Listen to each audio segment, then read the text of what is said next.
Hello everyone, I am Monica and I am going to deliver an internship demo on the topic of improving utilization of infrastructure cloud for admin using Java under the guidance of Gangadhar sir. So my topic is improving utilization of infrastructure cloud for admin using Java. The infrastructure cloud is commonly referred to as software or a hardware component such as a server, storage or a network, whereas the Java is both the programming language as well as a platform, where the platform is the hardware or a software environment in which a particular program is run, where all the platforms are differ from the Java. Mainly the Java contains the two components, that is the Java virtual machine and the Java application programming interface. So next is the introduction. Cloud computing considered as a rapidly emerging paradigm for delivering the computing as utility. In the cloud computing, various of a cloud consumers demand for variety of a services as per their needs.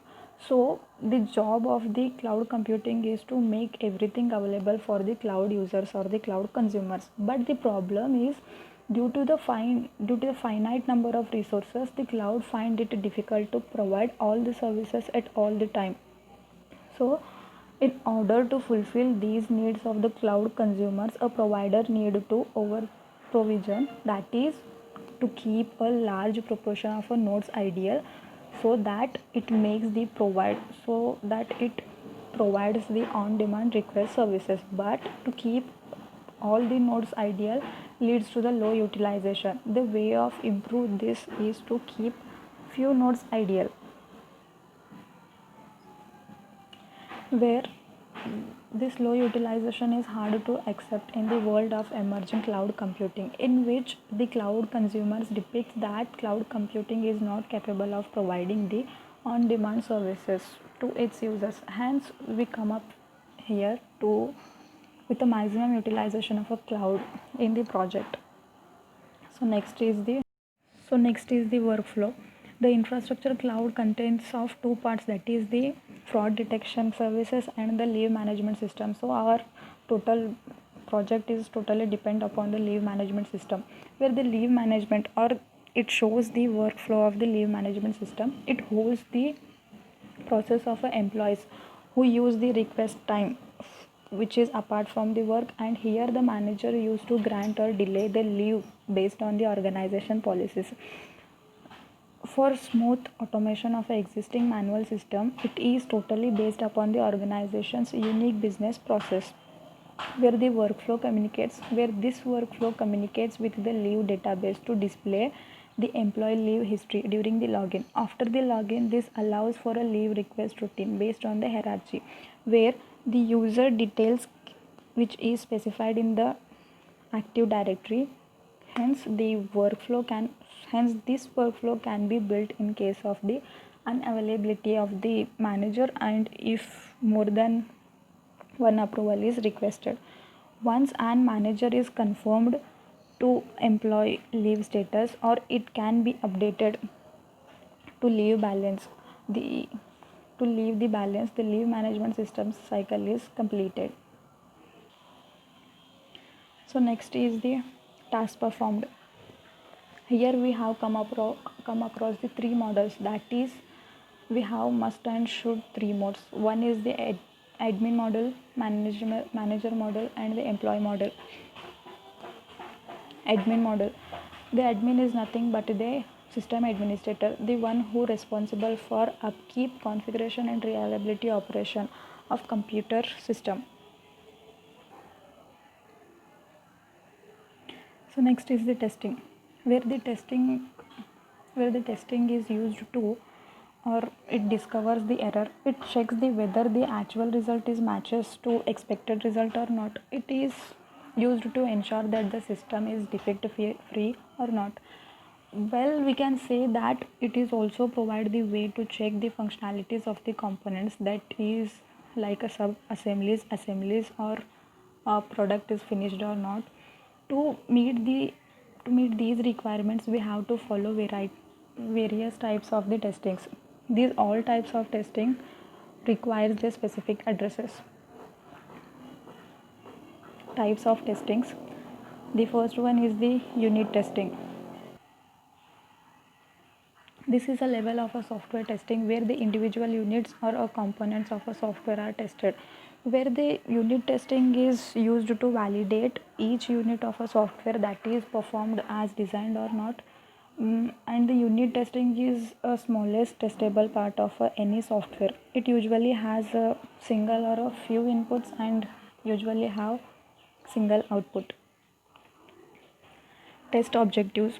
All field entries must be work properly. The page must be activated from the identified link. The entry screen messages and the responses must not be delayed. Next is the features to be tested. Verify that the entries are of the correct format or not. No duplicate entries should be allowed. All the links should be take user to the correct page. The second type of test is the integration testing. Integration testing is also a software testing where the individual units are combined and which combined into a tested as a group, combined and tested into a group. The integration testing is used to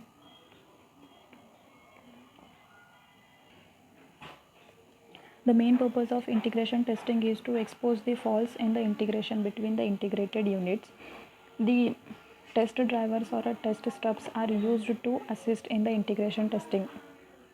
So next type of testing is acceptance testings, where this is also a level of a software testing where the system is tested for the acceptability. So the main purpose of this testing is to evaluate the system acceptance with the business requirements.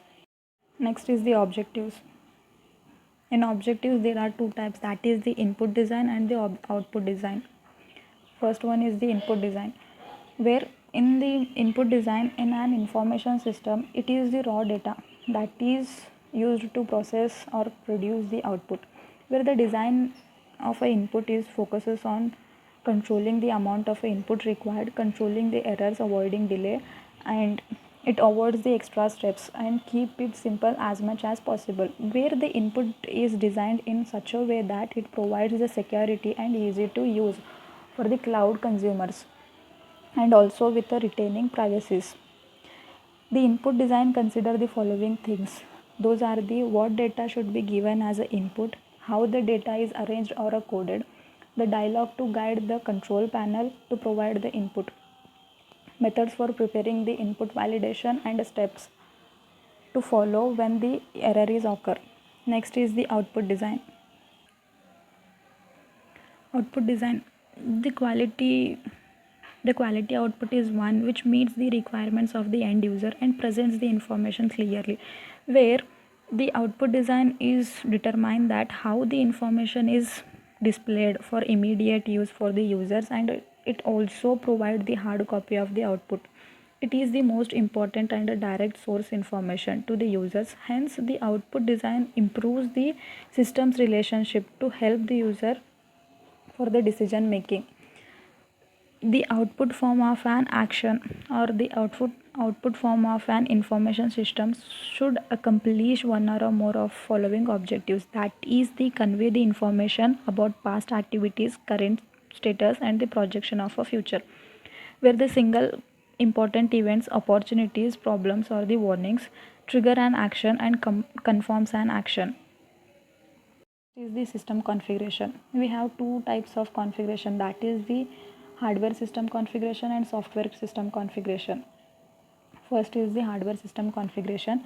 Processor Platinum 3, speed 1.1 gigahertz, RAM 256 megabyte per minute, hard disk 20 GB, floppy drive 1.44 megabyte, keyboard standard Windows keyboard, mouse 2 or a 3 button mouse, monitor, SPGA. Next is the software system configuration. Operating system Windows 95, 98, 2000 XP, application server Tomcat 5.0 or 6.x, front end HTML, Java, JSP, script JavaScript, server side script, Java server pages, database MS Access. Next is the implementation. In implementation is the stage of a project where the theoretical design is turned into the working system. So the implementation stage involves the careful planning.